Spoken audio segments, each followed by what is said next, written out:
السلام عليكم طلبة وطالبات جريد 5. معاكم ميس نبيلة ساينس تيتشر. النهاردة إن شاء الله بإذن الله تعالى هنشرح lesson 2 والسيشن اللي فات شرحنا lesson 1. تمام؟ وأتمنى إن احنا نكون حلينا الهوم ورك، ومن بداية من النهاردة إن شاء الله في lesson 2 هنبدأ نشرح الهوم ورك أو الأكتيفيتيز اللي على كل lesson مع بعض في نفس السيشن. تمام؟ فأنا عندي lesson 1 النهاردة يتكلم عن كمالة للسفيرز. ريفيجن سريعة على اللي فات ان احنا قلنا احنا عندنا 4 spheres، وقلنا ان السفير equal لكلمة system. مين هما الفور spheres؟ قلنا عندي البايوسفير، عندي الهيدروسفير، الاتموسفير، ومين؟ والجيوسفير. النهاردة بإذن الله تعالى هنكمل على نفس الفكرة في نفس الكونسبت اللي هو كونسبت 3.1. هناخد ايه؟ هناخد lesson 2. اوكي؟ عندي اول سؤال، طبعا في اسئله اوريدي قبل الليسن قبل ما يبدا الشرح، عادي جدا نحلها، نستغل كل بوينت موجوده عندي، سواء كان سؤال سواء كان معلومه جانبيه، ما نستبعدش اي حاجه خالص ونبدا ان احنا نتعامل مع اي سؤال. السؤال بيقول احنا اتفقنا ان احنا لازم نقرا التايتل، مهم جدا ان احنا نقرا التايتل. اوكي؟ ده component عندي both true or false. Number 1 بيقول the components of Earth can be classified into hydrosphere and biosphere only. بيقول لي only، يعني ايه only؟ يعني فقط. هل عندي الإيرث تنقسم ل 2 spheres only؟ يعني هو بيقول ان هي hydrosphere and biosphere only.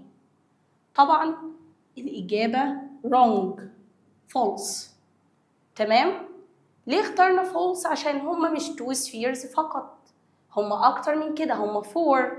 هو قال لي hydro and bio. طب فين الأتموسفير؟ فين الجيوسفير؟ فعشان كده السؤال هيكون false. Number 2, oceans and seas are considered as a part of the atmosphere. يعني الأوشن and seas. يعني ايه الأوشن والسيز؟ يعني المحيطات أو أيا كان السيز البحار. هل ده يعتبر part من الأتموسفير؟ هل السيز اللي هي فيها الوتر الماء، هل ده يعتبر أتموسفير؟ الأتموسفير احنا قلنا إن هو عبارة عن الاير عموما، سواء كان gases like carbon dioxide, carbon oxygen, like oxygen, like hydrogen, like nitrogen. اوكي؟ فيعتبر الاتموسفير او الاوشنز والسيز مش تعتبر جزء من الاتموسفير، امال تعتبر جزء من ايه؟ من الهيدروسفير. يبقى برضو عندي نمبر 2 يعتبر false. ليه قلنا false؟ علشان الاوشنز والسيز دي جزء من مين؟ من الهيدروسفير، مش من الاتموسفير خالص. فعشان كده انا قلت ان الاجابه هتكون false.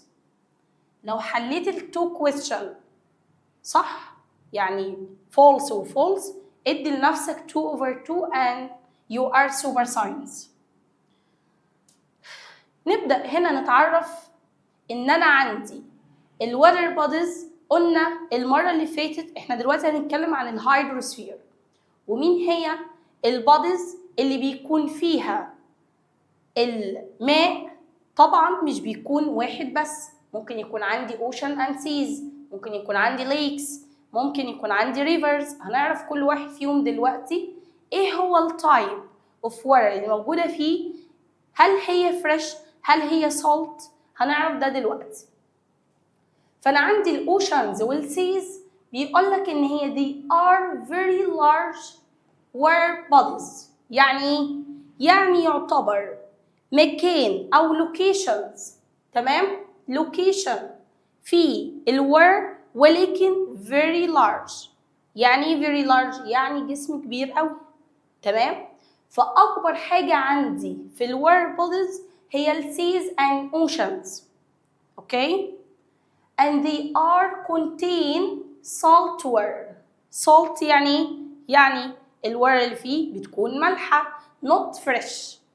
انا عارفه ان السي احنا لما بنيجي ننزل البحر بنحس ان الميه فعلا مالحه فيها salts، فعشان كده الاوشنز والسيز contain salt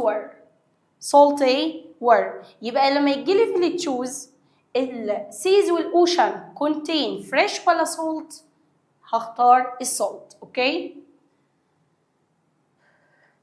نمبر 2 في البوديز هي الليكس.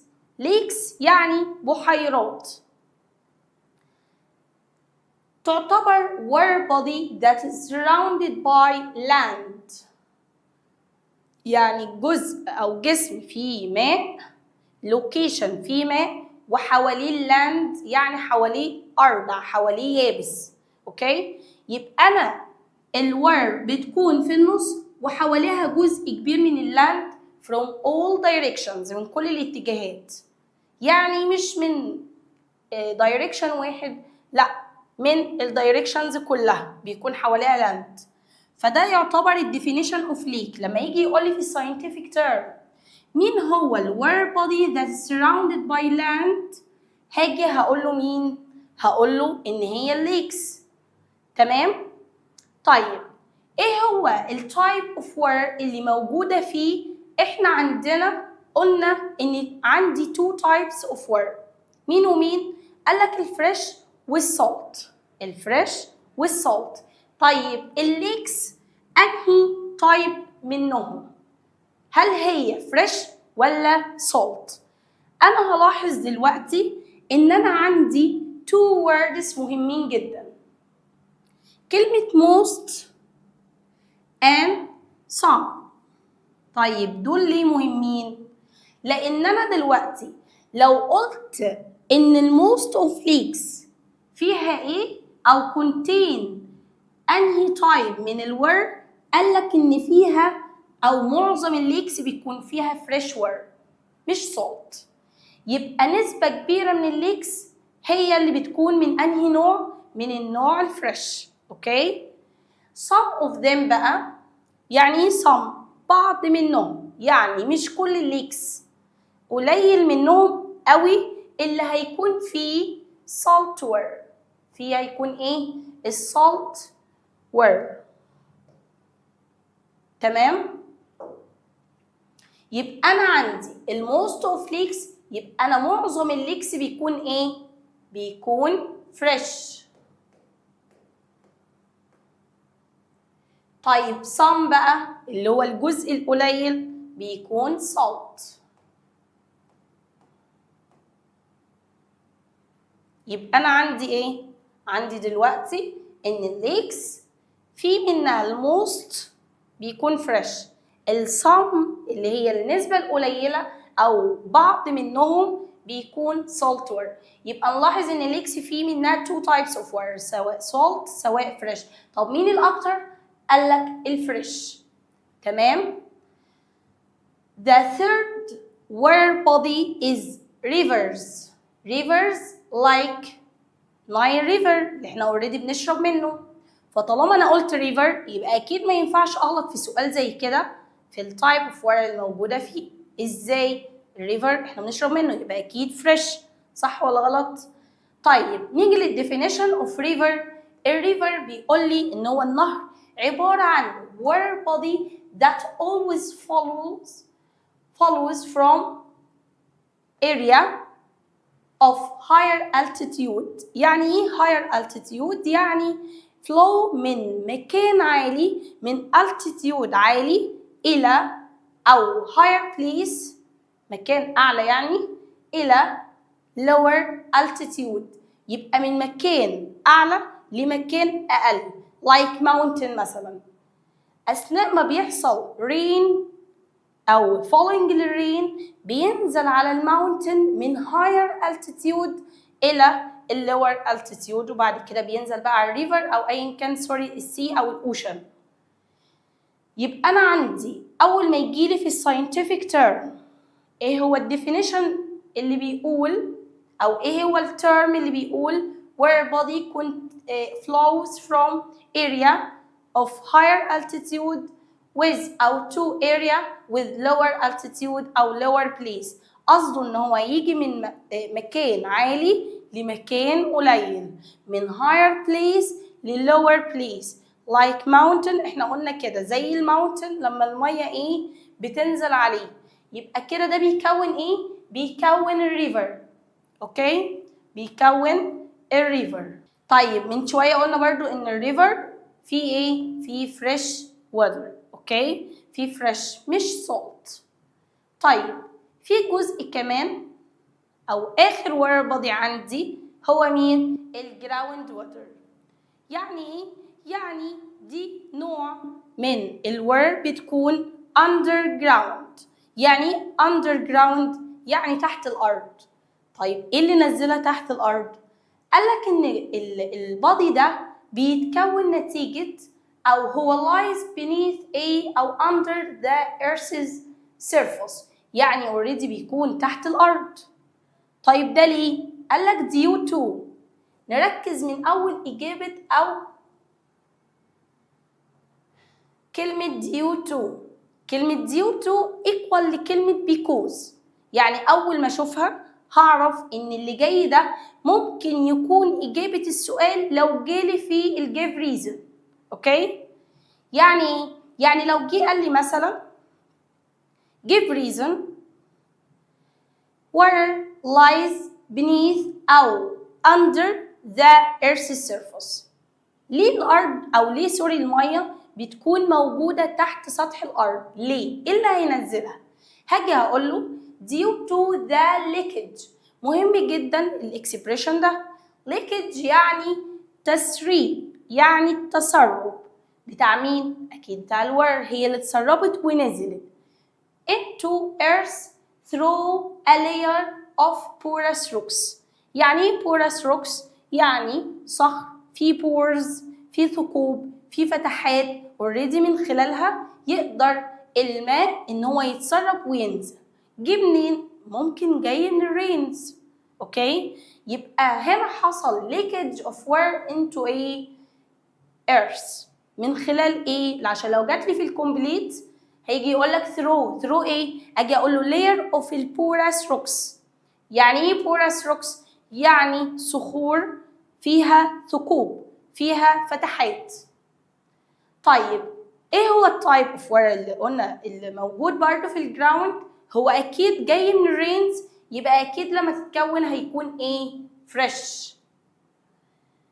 تمام؟ يبقى انا عندي الوير بودي اللي موجود كجراوند وير underground او under الارث سيرفيس بيكون فريش وير. اوكي، يبقى انا عندي هنا ممكن بعض الكلمات اللي تفيدني في المجموعه من الوردز دي. احفظ كلمه البورس روكس عشان لو جات لي في الكومبليت اركز ان هو قصده على الجراوند ووتر. اوكي، حافظين كلمه اوشن؟ اوكي، مش حافظينها خلاص يبقى نحفظها ان هي عباره عن محيط. السي اللي هو البحر. تمام، ممكن الجراوند وير اللي هي المياه الجوفيه، مش مهم قوي ان انا احفظ كلمه المياه الجوفيه، انا مهم احفظ ان الجراوند ووتر بيكون under earth's surface او underground. تمام. why water is considered a renewable resource؟ ليه الميه تعتبر renewable؟ طب يا ميس انا مش فاهم يعني ايه كلمه renewable اصلا عشان اقول له واي او عشان اجاوبه على الاجابه على السؤال اللي بيقول لي ليه. renewable يعني متجددة. تمام، يبقى renewable يعني ايه؟ يعني متجددة. السؤال بيقول ليه المية تعتبر مصدر متجدد؟ ليه تعتبر renewable resource؟ وقبل ما ندخل على الإجابة، هو هنا في النوت مهم جدا النوتس. احنا اتفقنا في أول السيشن ان انا عندي اي كلمه لازم اعرفها، ما عنديش اي معلومه. الرينيوبل ريسورس معناه ان ده natural resource that can be replaced. يعني ايه can be replaced؟ يعني اقدر استبدله، اقدر اجدده، اقدر احصل عليه تاني لو حصل له ان هو خلاص خلص.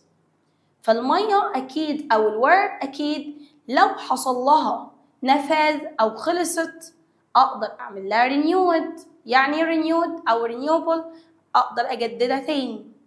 طب ليه يا ميس نقدر نجددها؟ قالك لأن أنت الword can be replaced in nature through word cycle. تمام؟ الword cycle دي معناها إن الword بتكون موجودة فعلا كسايكل. يعني لو حصل evaporation للwater في السي أو في الأوشن وحصل لها evaporation وطلعت في السكاي وكونت الكلاودز بتقدر تنزل تاني أثناء الرينز، يبقى أكيد اللي طلع نزل. فعشان كده هو اعتبرها إن هي resource renewable مش non renewable. non renewable إن أنا لو طلعت وما نزلتليش أو ما أقدرش أحصل عليها تاني. تمام؟ طالما أنت تقدر تحصل عليها وتقدر إن أنت تستبدلها وتقدر تعمل لها replacement يبقى كده الword عندك renewable resource. أوكي؟ طيب during word cycle نقرأ الجزء ده أنا لسه already قلته. تمام؟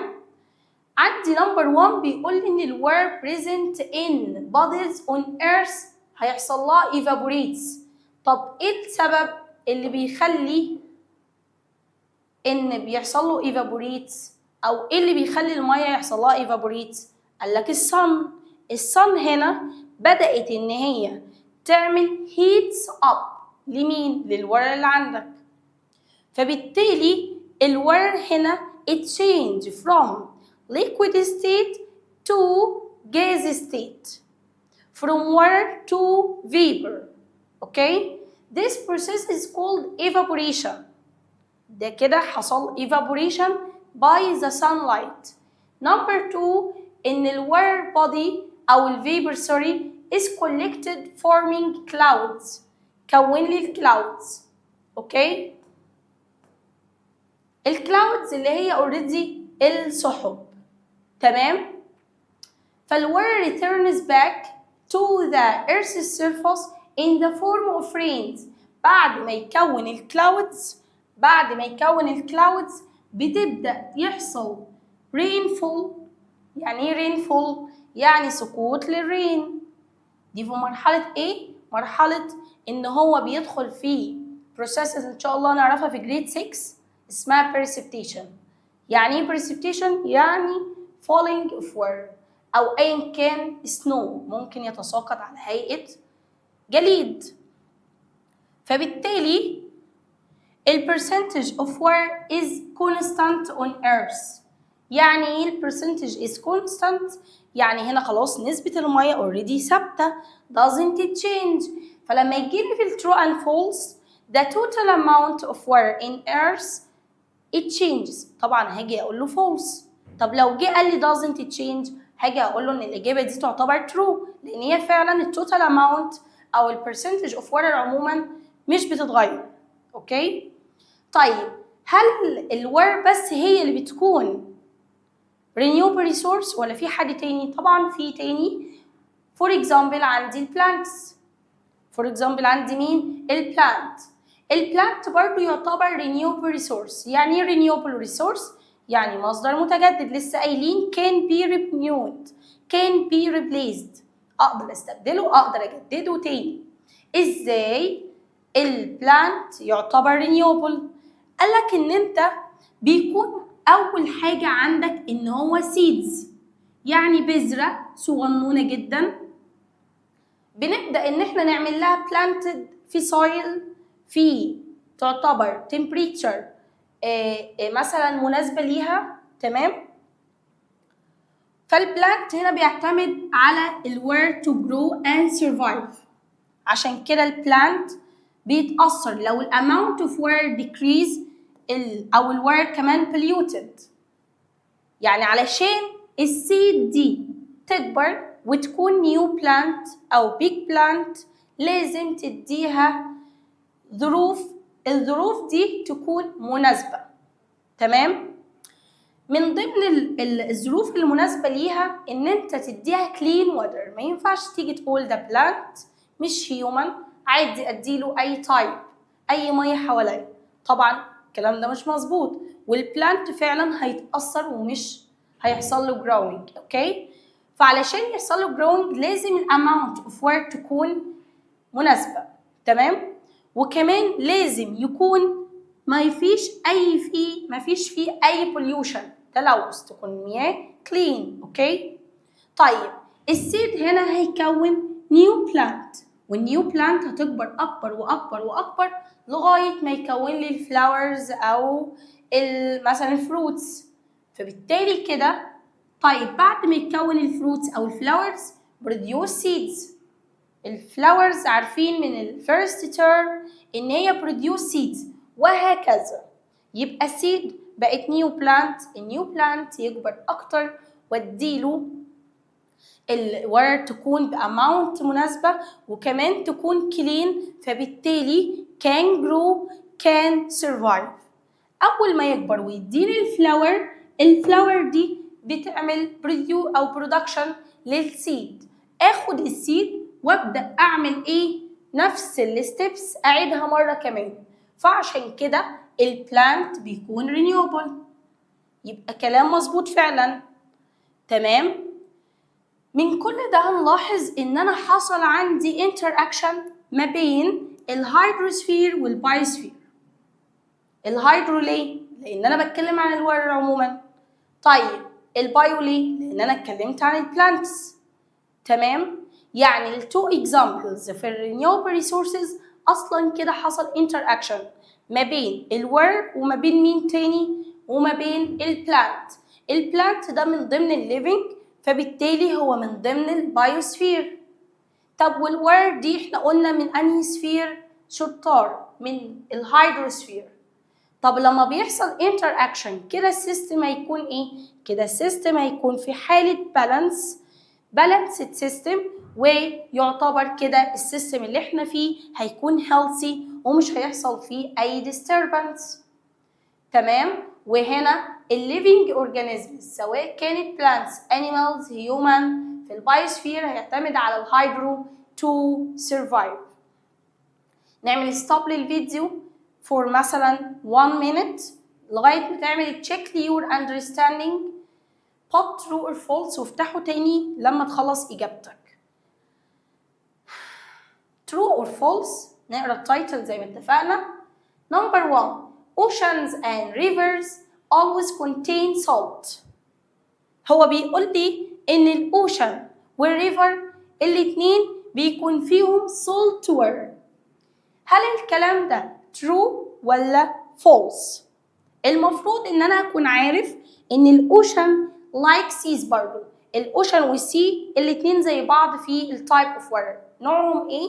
أو نوع الورق اللي فيهم إيه؟ هتكون salt.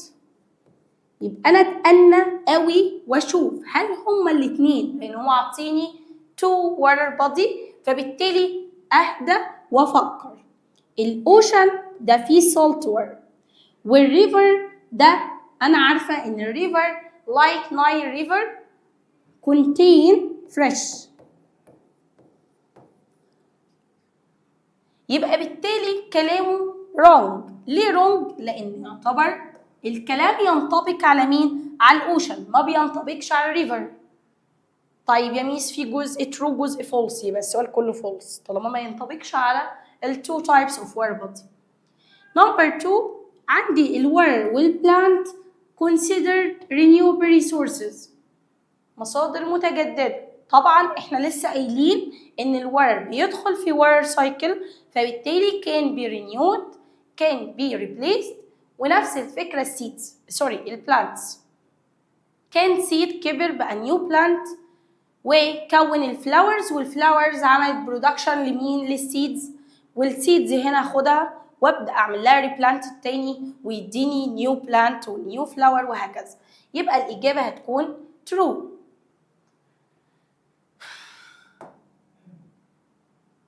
طيب هنا عطيني ده اكتيفيتي سهل جدا، بيقول لك ان انت كنت في الجاردن انت وزميلك او زميلتك وقصادك حاجات كتير قوي في الجاردن، وعايز يعمل لها كلاسيفاي لكل type من السفيرز.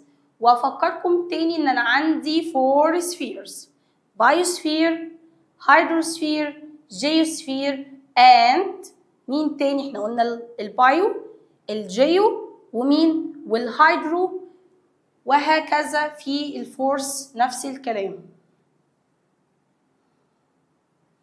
هنعمل كلاسيفاي من الجاردن دي لجيو وهيدرو وبايو واتمو. يبقى احنا كنا ناسيين مين من شويه؟ الاتموسفير. يبقى انا عايزه دلوقتي اعمل كلاسيفاي. يعني ايه كلاسيفاي؟ يعني هبدا اصنف كل الحاجات اللي موجوده عندي في الجاردن الى سفيرز. لقيت ان في السفير عندي سايل وعندي روكس. طالما قلت سايل وروكس يبقى اكيد ده تبع اللاند، فبالتالي هو تبع الجيو سفير. جيو هقسم الورد ل 2 syllables: جيو بلس spheres يبقى جيوسفير.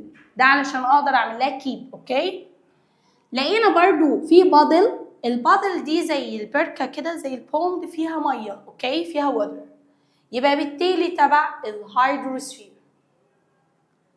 البايوسفير زي مين؟ زي البوي نفسه والجيرل، انت وزميلك، انتوا الاتنين تعتبروا ايه؟ تعتبروا بايوسفير.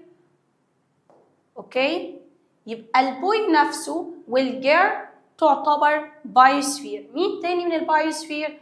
birds, trees, flowers، دول يعتبروا plants. وعندي البيرد من ضمن الانيمالز. عندي هنا مثلا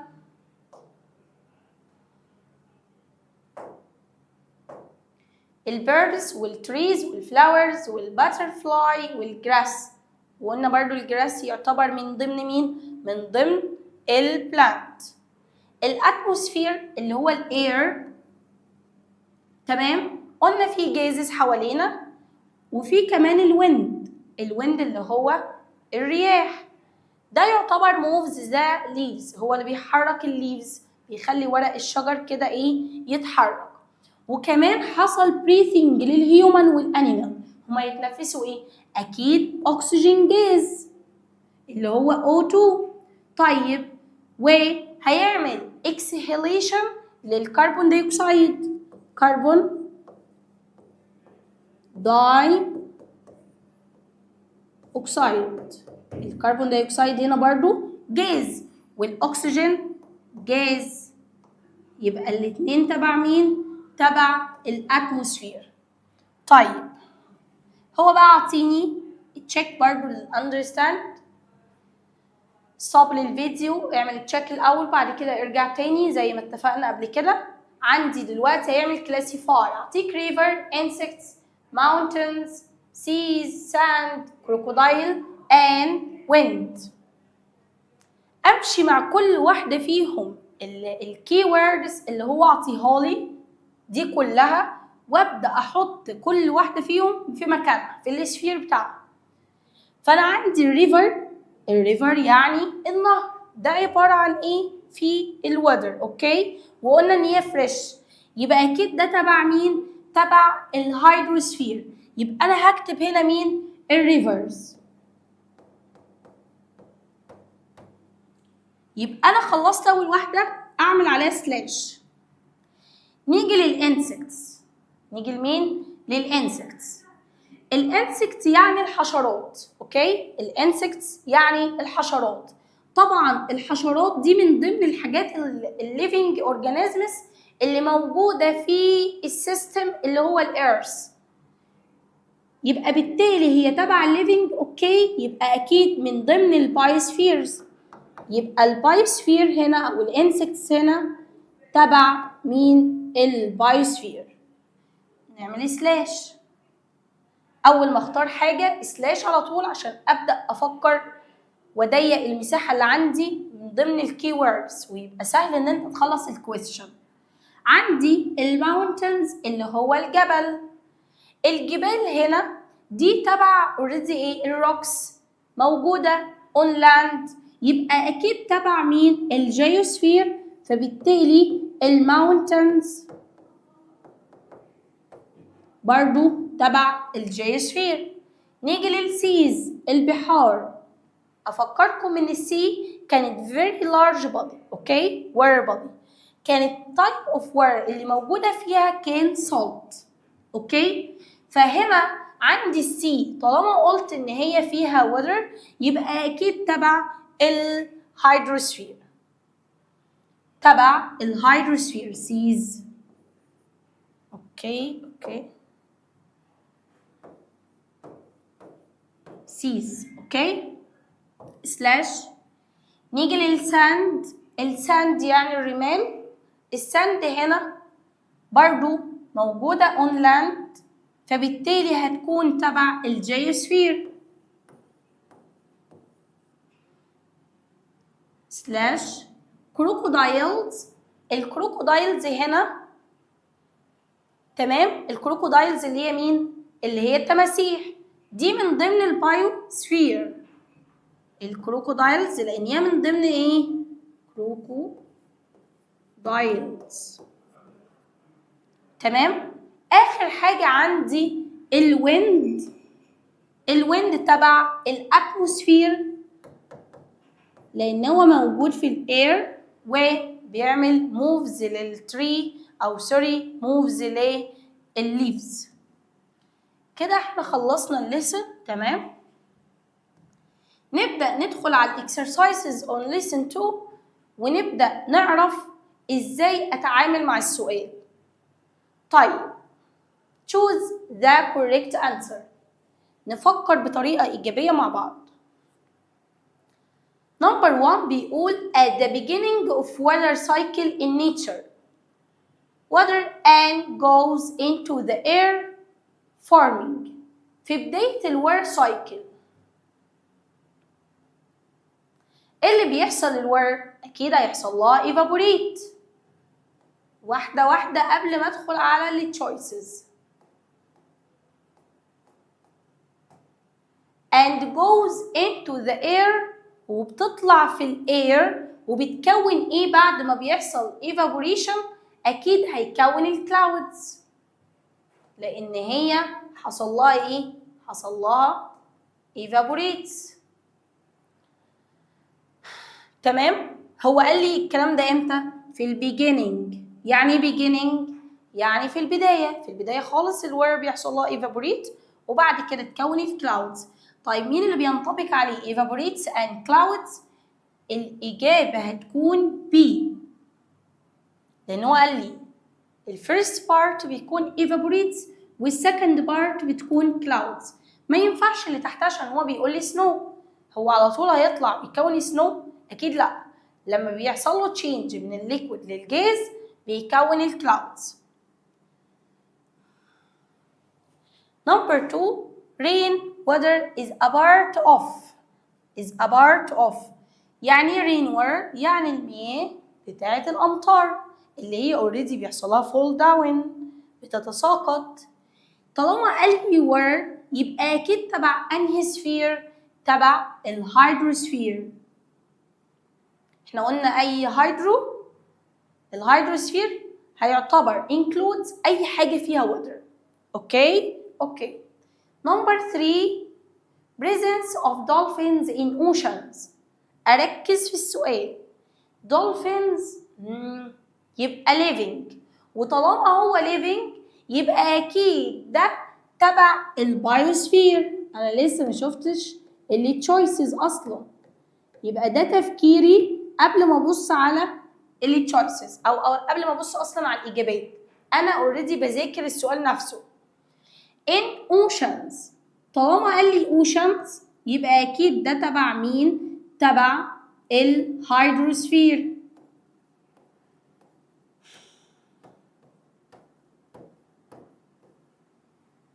تمام؟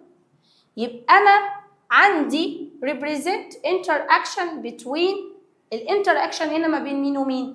ما بين البايوسفير and hydrosphere. فين؟ أكيد number 1 سوري letter A. يبقى هتكون في البايوسفير الانتر اكشن حصل ما بين البايوسفير عشان هو دولفينز وما بين الهيدروسفير عشان هو قال ان هو في الاوشنز. ونركز ان السؤال ده جه في الجيزة 2024 يعني من سنتين، اوكي؟ وفي المنيا كمان 2023 يعني من قريب جدا. دي طريقة الأسئلة، يبقى الموضوع سهل وبسيط، ما نعقدش الدنيا. Number 4 falling of small tree. Falling of a small tree due to blowing of strong winds. يعني سقوط شجرة صغيرة to blowing of strong winds بسبب الويند القوي. السترونج ويندز يعني الرياح قوية جدا لدرجة ان هي عملت falling لسمول تري. تمام؟ تمام. ده يعتبر example of interaction ما بين مين ومين. نركز في السؤال. طالما قال لي tree، التري يعني plant، وطالما هي plant يبقى اكيد تبع مين؟ تبع البايوسفير. تمام؟ تبع البايوسفير. طب والويند تبع مين؟ احنا قلنا الويند ده تبع الاير، وطالما هو تبع الاير يبقى اكيد اتموسفير.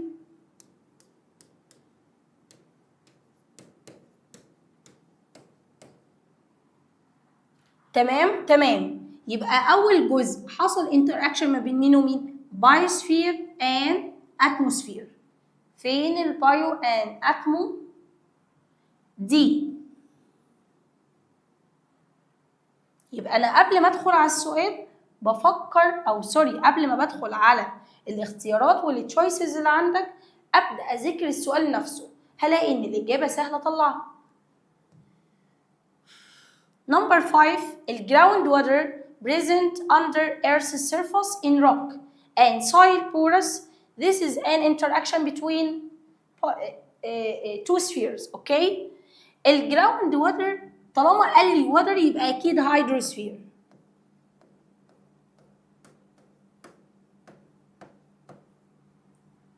طيب هو بيقول ان هي present under Earth's surface in rocks.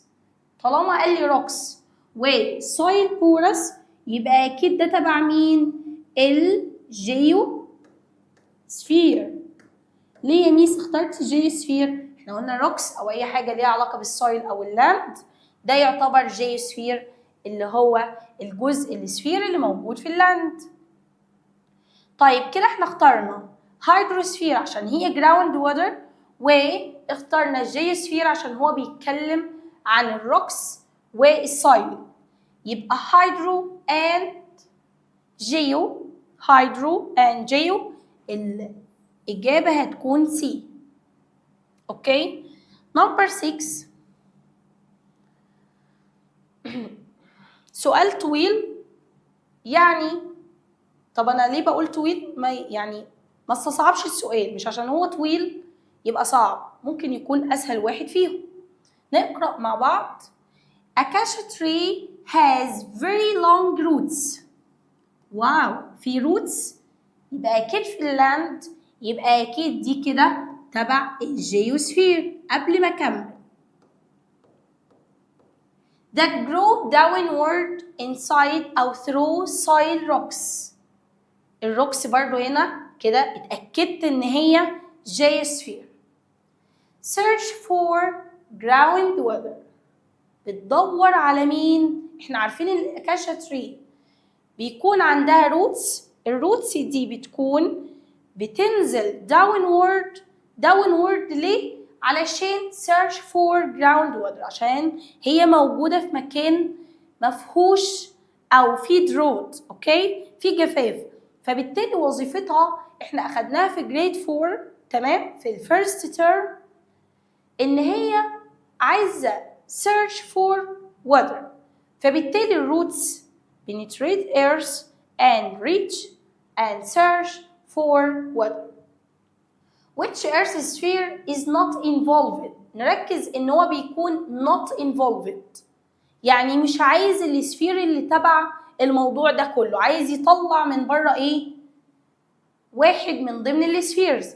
يبقى انا ركز قوي لو انا عندي نوت كده، اكمل كلمه كلمه لغايه ما اشوف هو عايز ايه.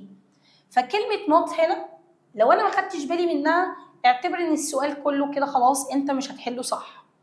طالما قال لي روتس، طالما قال لي روتس دي مش جيوسفير، ده هتكون تبع. طالما قال لي طبعا ان هو بلانت هيكون الروتس تبع البايوسفير.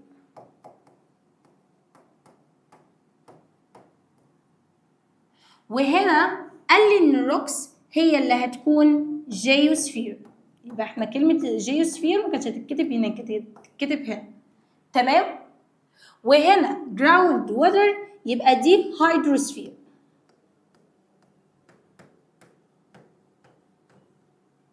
يبقى انا عندي في السؤال ده 3 spheres. مين هما؟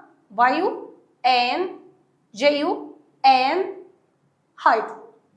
هو بقى عايز السفير is not involved، ملهوش علاقة باللي أنا قلت كل ده، أو ملهوش علاقة بالسؤال خالص. هل الهيدرو مش من ضمن السفيرز؟ طبعا لأ، عشان هو موجود. الهيدرو فين؟ أهو. الجيوسفير هل هو الإجابة اللي هتكون wrong؟ طبعا لأ، هو معانا، هو بيقول not involved، مش من ضمن الكلام اللي احنا قلناه كله. فبالتالي الجيو برضو المفروض ان هو من ضمن السفيرز. طب البايو؟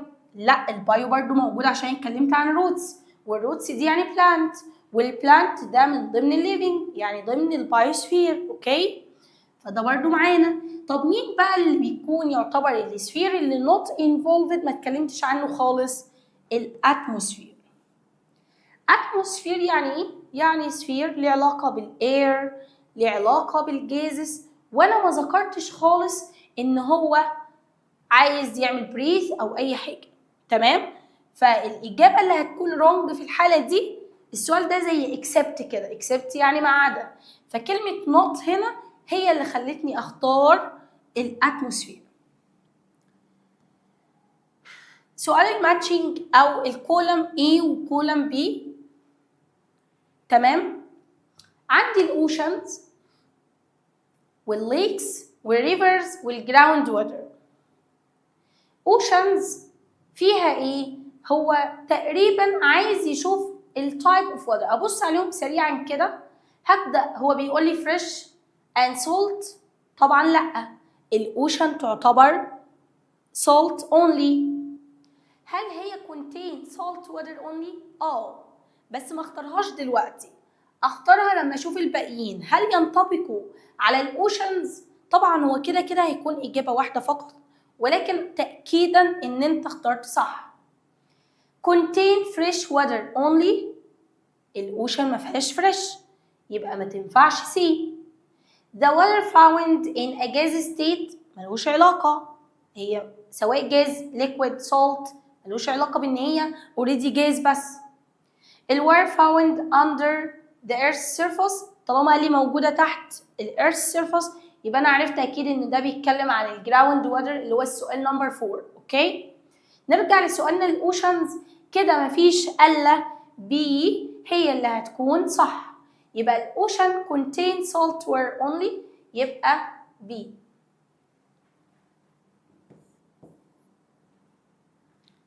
نمبر 2 lakes. قلنا وقتها ان الليكس بتيجي فيها 2 types of water، يعني مش include ل 1 type، لا 2. مين ومين؟ كان الفريش والسولت. يبقى لما احنا نيجي نذاكر قلنا ان الليكس نركز عندها او ان هي فيها نوعين من الميه، سواء فريش سواء سولت. يبقى نختار 2 ب A. نمبر 3 اللي هي الريفرز. طبعا الريفرز هنا اللي احنا بنشرب منها، يبقى اكيد عندها فريش ووتر اونلي، يبقى 3 بسي. الجراوند ووتر لسه قايلينها من شويه ان هي found under the earth's surface، يبقى 4 بE. يبقى كده احنا حلينا السؤال نمبر 2 اللي هو الماتشنج.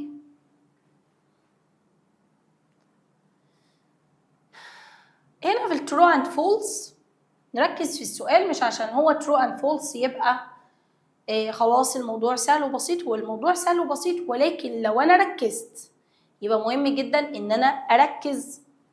نمبر 1 بيقول ايه؟ بيقول ان انا عندي الورد on the earth is divided into fresh and salt. بتنقسم لفريش وسولت. طبعا لسه قايلنا ان الوتر بيكون فيها 2 types، الفريش والسولت. السولت الفريش طبعا اللي احنا بنشربها، يبقى true. Number 2 rivers always flow. rivers flow from area lower to area with higher. قصده من lower ل higher. هل في water هتطلع من تحت لفوق؟ من lower place ل higher place؟ طبعا الإجابة مش منطقية جدا، أو السؤال سوري مش منطقي. يبقى أكيد السؤال ده false، علشان أصلا إحنا عندنا الجرافيتي، الجاذبية الأرضية، هتخلي الوتر بتكون flows from higher place to lower place. يبقى ما ينفعش من اللور للهاير، هو عكس الايه؟ التو places ببعض، المفروض higher to lower. Number 3 when the amount of water decrease or water gets polluted biosphere will be affected. لما كمية الوتر تقل أو تتلوث، يحصل لها polluted، تتلوث، البايوسفير هنا هيتأثر. يعني لو التوتال اماونت قلت البايوسفير هيتأثر. طبعا الاماونت اوف واتر لما تقل او يتلوث يبقى اكيد البايوسفير اللي هم مين؟ اللي هم الهيومن والبلانتس والانيمالز. لو انت عندك كمية المية مش كافية not enough and decrease and polluted، ازاي البايوسفير اللي هم الهيومن والبلانتس والانيمالز هيتأثروا ولا مش هيتأثروا؟ طبعا هيتأثروا. يبقى الإجابة دي true. ليه؟ علشان احنا سواء الهيومن او البلانتس او الانيمالز محتاجة مية كتير، محتاجة تكون ان الاماونت اوف واتر تكون كافية، ويكون كمان الواتر تكون cleaned يعني نظيفة، ما ينفعش يكون فيها pollution يعني تلوث. Number 4 Earth systems don't interact with each other. يعني بيقولك ان systems don't interact، مش بيتفاعلوا. طبعا احنا قاعدين من lesson 1 و 2 قاعدين نقول ان البايوسفير interact with hydrosphere، البايوسفير interact with atmosphere عن طريق البريثنج، وكمان البايوسفير interact with الجيوسفير عن طريق ان انا عندي البلانت بيتفاعل مع السويل عن طريق ان هو لازم يكون planted in suitable soil. يبقى كل دي interactions. يبقى ازاي بتقولي don't interact؟ طبعا الإجابة wrong. المفروض إن بدل كلمة don't interact هقول له إن هي حصل لها interact. أوكي؟ Number 5 when wind carries seeds of some plants to new places. لما الwind ينقل السيدز of some plants لمكان جديد، الانتراكشن between atmosphere and biosphere can be observed. نركز عشان هو ذاكر ان في interaction ما بين two spheres. قبل ما ابص عليهم اشوف هو مين مع مين اللي هيحصل له interact. اوكي؟ طالما قال لي wind يبقى الويند ده مين؟ هيكون atmosphere لان هو air. atmosphere نكتب فوق كلمة wind. طب والسيدز؟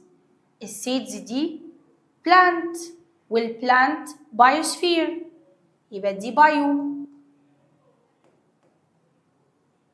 طب لما يكون ده اتموسفير وبايوسفير، تعال نشوف هل هما التو سفيرز اللي ذكرهم ولا لا. هو قال لي اتموسفير وبايوسفير can be observed yes، يبقى الإجابة دي هتكون true. ليه true؟ عشان هو قال لي wind وseeds والseeds of plant كمان، يعني بيقول لك إن ده plant. طالما قال لي plant يبقى أكيد ده بايوسفير، وطالما قال لي wind، الويند تبع مين؟ الاتموسفير. تمام؟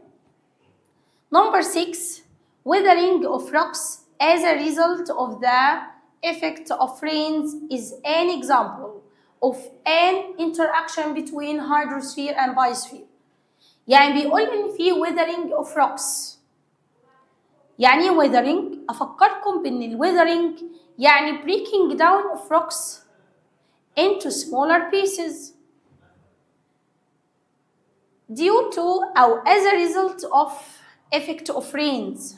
طالما قال لي rocks نركز نشوف الانتراكشن ما بين مين ومين. هنا عندي rocks وهنا عندي rains، يبقى دولت الاتنين الأساسيين. بالمناسبة قبل ما أجاوب على السؤال ده، أي سؤال عندي في الدنيا، وطبعا الكلام ده مش بينطبق على الساينس بس، عموما أي سؤال عندك هيبقى ليه keywords. يعني keywords يعني كلمات مفتاحية.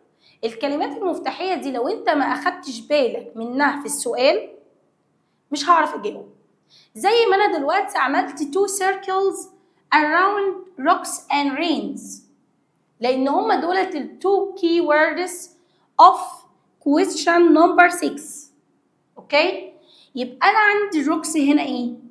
الروكس تبع اللاند، يعني هتكون geosphere. As a result of the effect of rains، rains يعني weather، يعني هتكون hydrosphere. hydro. اوكي؟ هل ده example لإنتراكشن ما بين الهيدرو والبايو؟ نتأكد إن السؤال فعلا wrong لأن هو مفيش بايو. هل في حاجة عندك هنا living؟ ما عنديش، ولا جه ذكر حاجة من ضمن البلانتس ولا الانيمالز ولا الهيومنز. هو ذكر إن في روكس والروكس جيو، وذكر إن في رينز والرينز دي تبع مين؟ تبع الهيدرو. يبقى أكيد هي الهيدرو تمام، بس مفيش بايو، يعني اوريدي هو المفروض هيدرو and جي. يبقى السؤال هيكون wrong لأن أنا ما عنديش بايوسفير. تمام؟ والسؤال ده جه في الدقهلية 2023. أوكي؟ Number 7 water evaporates from the surface of lake will remove from atmosphere to hydrosphere. نركز في السؤال واحدة واحدة. هو بيقول لي إن الوتر هنا evaporates from the surface of lake. حصل له evaporation من الليكس وحصل له و goes up، طلع من حصل له change من الليكويد للجاز. will move from atmosphere، هو كده اتحرك من الاتموسفير وراح للهيدروسفير ولا العكس؟ هو طالما قال لي ان الوتر هنا هي اكيد كانت موجوده فين في الاول؟ كانت موجوده في السي، كانت موجوده في الاوشن، يبقى اكيد هي كانت الاول في الهيدروسفير and goes to مين؟ الاتموسفير. تمام؟ هنا بيقول العكس، ان الوتر evaporate from the surface of lake. surface of lake يعني من على البحيره. تمام؟ will move from atomo to hydro. هو من الاتمو ازاي للهيدرو؟ من الاتمو للهيدرو اكيد اثناء الفولينج اوف واتر، اثناء الرينز، مش اثناء الايفابوريشن. اثناء الايفابوريشن المفروض كان ذكر الهيدروسفير الاول، لان اوريدي الميه كانت الاول خالص موجوده في مين؟ موجوده في الهيدروسفير في الاوشن او السيز. بعد كده راحت في ناحيه الاير، يبقى راحت ناحيه الاتموسفير. في النهايه السؤال wrong، هو عاكس التو سفيرز ببعض. هو بيقول from atomo to hydro، طبعا اجابه خطا. نيجي في الكومبليت، اعطيني هنا 3 keywords. قبل ما ادخل على السؤال نفسه اشوف مين هم الكيوردز واتعرف عليهم الاول، تعرفوا على بعض كده قبل ما ندخل على الكويستشنز. عندي البايوسفير، افتكر كده وانا بذاكر، البايوسفير ده اكيد تبع البلانتس انيمالز هيومن. اوكي، السولت ده اكيد هيكلمني على التايب اوف واتر في السي والاوشن. الهيدروسفير تبع اي حاجه فيها واتر. اوكي، نيجي للفيرست كويستشن. seas around the world contain water. السي لسه قايله حالا، السي يعني البحر، في انهي تايب؟ اكيد في salt. اكتب salt، ما احطش مارك هنا واكسر، اكتب عشان ايدك تاخد على الوردز وتبدا تكتب كتير عشان الديكتيشن ينفع معاك او يظبط معاك. Number 2, a person drinks water shows interaction between biosphere and. اركز، طالما قال لي person اوكي يبقى ده بايوسفير وهو اصلا ذكر، يبقى مش عايز البايو. اوكي، عايز مين التاني؟ هو بيقول لي درينكس واتر، طالما قال لي واتر يبقى اكيد الهيدروسفير. اوكي، يبقى اكيد ده الجزء اللي هو عايزه،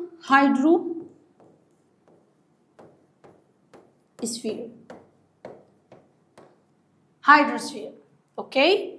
Number 3, some plants live in water and that is an interaction between hydro and. طالما قال لي plants يبقى اكيد مين؟ البايوسفير. in water اللي هو الماء ده هيدرو، وده مين؟ بايو. قال لي الانتراكشن ما بين الهيدرو ومين؟ هو ذكر ده، يبقى اكيد عايز البايوسفير. فعلا الاجابه الثالثه هتكون البايوسفير.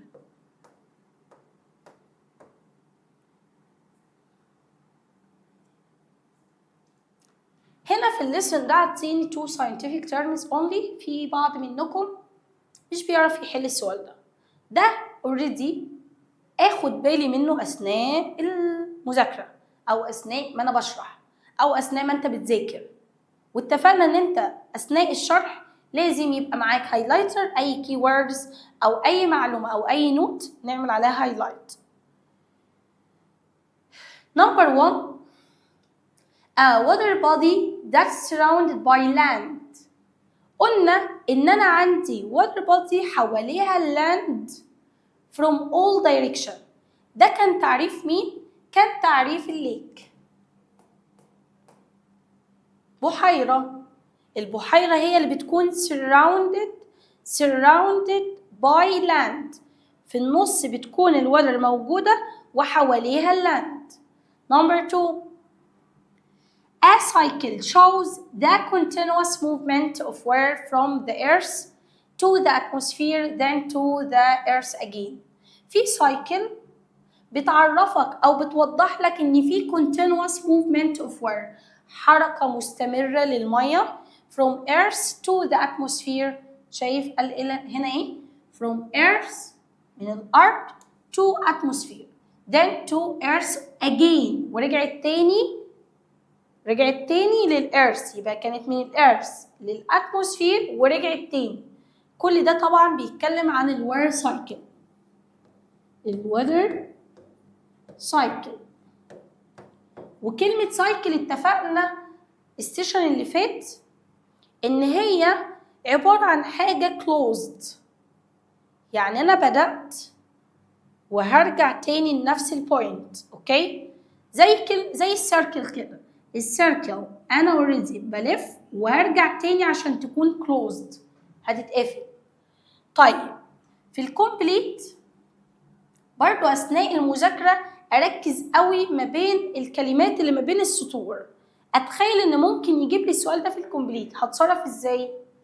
عندي في الكومبليت complete the following sentence.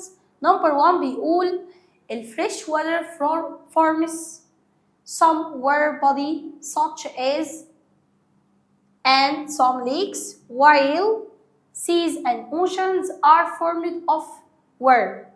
هنا الفريش موجود في مين ومين؟ قصده كده الفريش هنا موجودة أو form some were body زي مين؟ الفريش طبعا موجودة في الريفر and some lakes، لكن السيز والأوشن كانت فيها salt water. كان الورق اللي فيها بيكون ايه؟ salt، مية مالحة. تمام. نمبر 2 river في R. Number 2 during the wear cycle in nature were evaporate forming. أثناء الwear cycle لما بيحصل لها evaporation. evaporation يعني تتبخر و change من الليكويد للجاز. بتكون ايه لما بتطلع فوق؟ بيكون الكلاودز اللي هي السحب. Then it returns back to the earth's surface in the form of، وهترجع تاني للsurface of earth in the form of ايه؟ في شكل ايه؟ في شكل rains، أمطار. يبقى هي طلعت لفوق وكونت clouds ونزلت في شكل rain تاني. اوكي؟ Number 3 the groundwater that is found in soil and rocks is an example of interaction between two spheres. الجراوند هنا دي hydrosphere، والسايل والروكس دي ايه؟ المفروض ان هي جيوسفير. يبقى اكيد الانتراكشن ما بين التو سفيرز، مين هما التو سفيرز؟ طالما قال لي جراوند ووتر، الميه نفسها مش الجراوند، ما نتخمش في الكلمه دي، هو بيتكلم عن الوير اللي بيكون اندر جراوند. طالما قال لي وير يبقى اكيد هيدرو سفير. ونكمل كلمه سفير. السويل والروكس دي تبع ايه؟ تبع الجيوسفير. يبقى الانتراكشن كان ما بين مين ومين؟ الهيدرو والجي. Number 4 rat that digs a burrow of أو in the soil is an example of the interaction between نقط and geosphere. يعني في rat اللي هو الفار digs. يعني ايه digs burrow؟ بيحفر في حفرة. فين؟ في السويل. اوكي؟ قبل ما ادخل في كل ده انا اوريدي من اول الرات لغايه السويل هعرف ان حصل interaction ما بين التو سفيرز. الرات هنا يعتبر ايه؟ بايوسفير لان هو living، والسويل هنا دي تبع مين؟ الجيوسفير.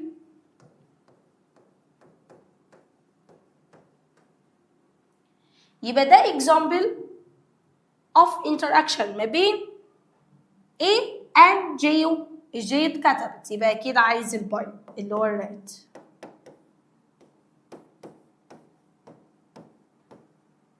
بايوسفير. تمام.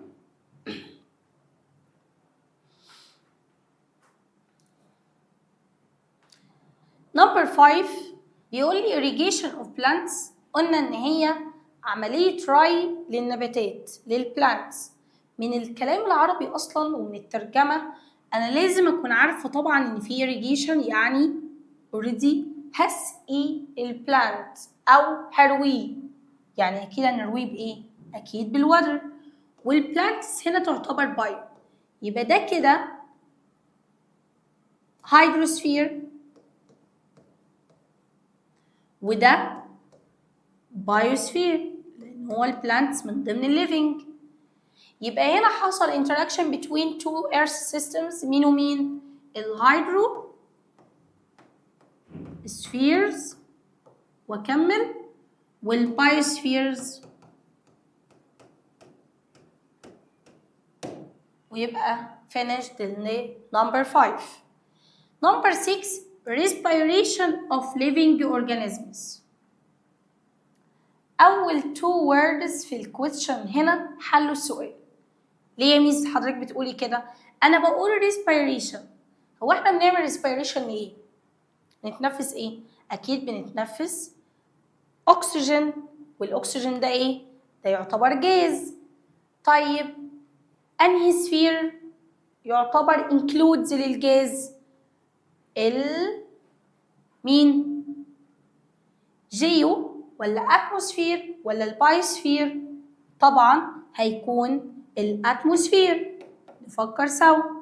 يبقى الاتموسفير. افكر كده بالظبط وانا بحل. طيب الليفينج اورجانيزمز، احنا اصلا اوريدي اول ما بشوف كلمه living organisms يبقى اكيد ده تبع البايوسفير. example of interaction ما بين between مين ومين؟ هبدا اكتب الاتموسفير والبايوسفير. اوكي، ندخل بقى في السؤال اللي معظمكم بيهرب منه. دايما الاقي الهوم ورك محلول ونيجي عند دول نيجي نقول مش عارفين السؤال قبل ما نقرأه أصلا. طيب إيه المشكلة في الجيف ريزون لو أنا اتعاملت معاه بذكاء؟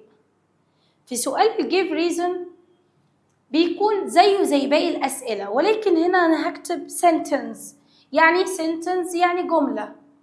لو هو في الجيف ريزون هبدأ بكلمة because أو بعض الكلمات التانية. لو احتاجنا إن شاء الله في بعض الأسئلة هنعرف إمتى أختار أي واحدة من الكيوردز because أو due to أو to. تمام؟ دولت التو أو الثري الثري كيوردز اللي نبدأ أستخدمهم في سؤال الجيف ريزون كأنسر. يعني لو أنا هجاوب الword that forms the hydrosphere is one of the renewable resources on earth. السؤال بيقول ايه؟ بيقول لي ان الوتر that forms يعني forms اللي بتكون الهيدروسفير. احنا عارفين ان هي فعلا من ضمن الانيسفير من ضمن الهيدرو. ليه تعتبر one من الرينيوبل؟ يعني ليه هي اصلا رينيوبل؟ هاجي اقول له due to بسبب ايه بقى؟ بسبب الوير سايكل. ابسط حاجه خالص ان الميه بتكون موجوده في وير سايكل. اكمل اعمل ابوستروف كده او سلاش او كوما واجي اقول so the word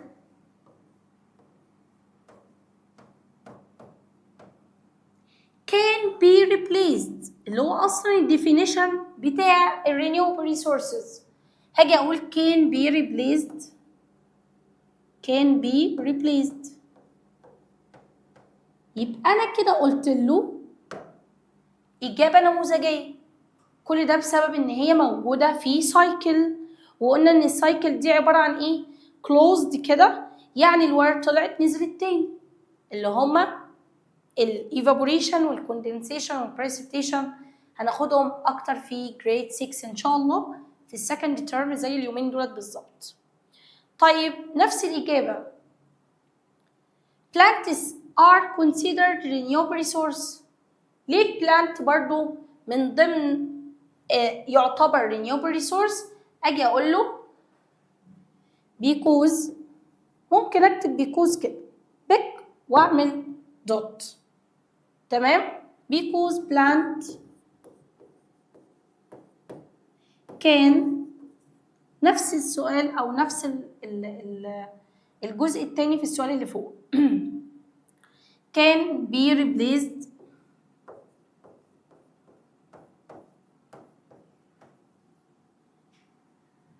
ازاي؟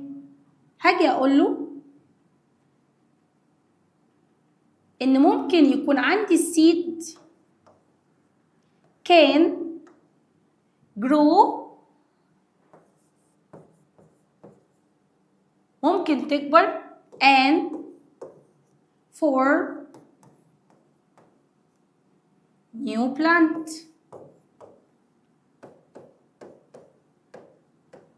when you plant that برضو can ايه؟ produce seeds. يبقى احنا كده بدأنا بالسيد ورجعنا برضو للسيد produce seeds. يبقى انا اجي اقول له ان البلانت ده can be replaced بيكون سيد تقدر تكبر وتكون نيو بلانت، والنيو بلانت يقدر يعمل بروديوس لمين؟ للسيدز تاني. hiding of worms inside the soil is an example of an interaction between two earth spheres. بيقول لي ان هنا في hiding للورمز. يعني hiding للورمز اللي هي الديدان بتختفي فين؟ في السويل. بيقول لي اختفاء الورمز في السويل ده example of interaction ما بين two spheres. هاجي اقول له فعلا كلامك مظبوط. هاجي اقول له because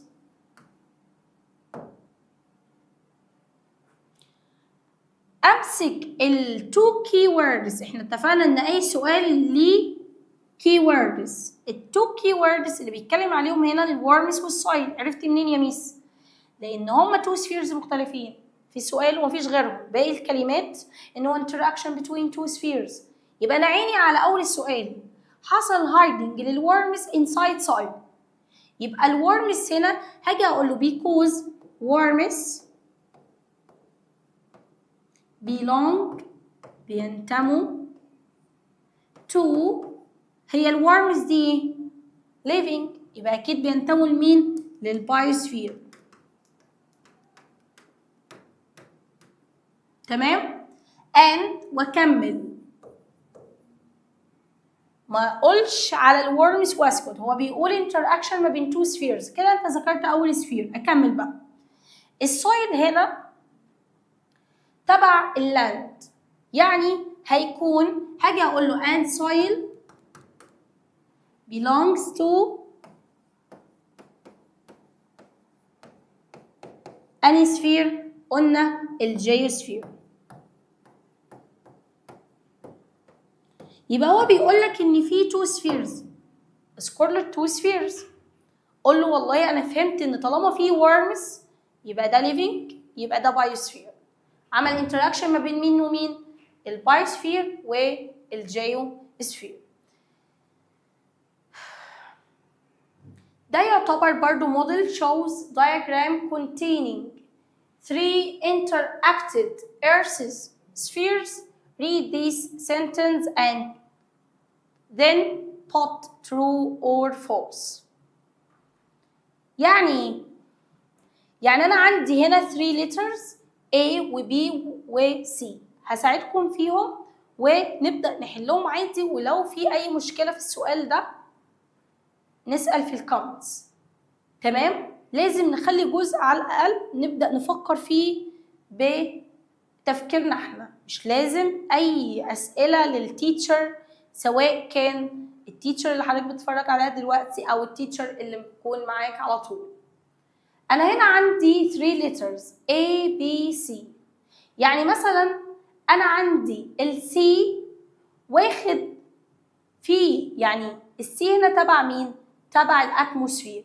وبرضه من ضمن السايكل بتاعت مين؟ الهيدروسفير. وبرضه تبع في جزء منه اهو اللي هو الجراي تبع البايوسفير. شوف الكلام اللي بيتكلم عن السي. هنا مثلا نشوف البي الأول. البي تبع مين ومين؟ تبع البايوسفير عشان هو جزء موجود في السيركل دي يبقى بايوسفير. وتبع السيركل اللي تحت اللي هي الاتموسفير. وفي جزء برضه عنده في الهيدروسفير. شوف الكلام ده بينطبق على كل واحدة من الارياز دي ولا لا. وبيقول لك ان اريا بي و A و C واعطيك ان هما موجودين او بيكلمك عن كل سؤال فيهم. هل الستودنت ده مثلا ريسبير اوكسجين؟ هل اريا A ده يعتبر سمول روكس ان اوشن؟ وهكذا. شوف هو ترو ولا فولس. لو في اي حاجه منهم وقفت معاك اسالني في الكومنتس. تمام؟ ان شاء الله السيشن الجاي باذن الله تعالى هناخد برضو ليسن 3 ونبدا ان احنا ناخد برضو الاكتيفيتيز اللي بتكون موجوده عليه. باي باي.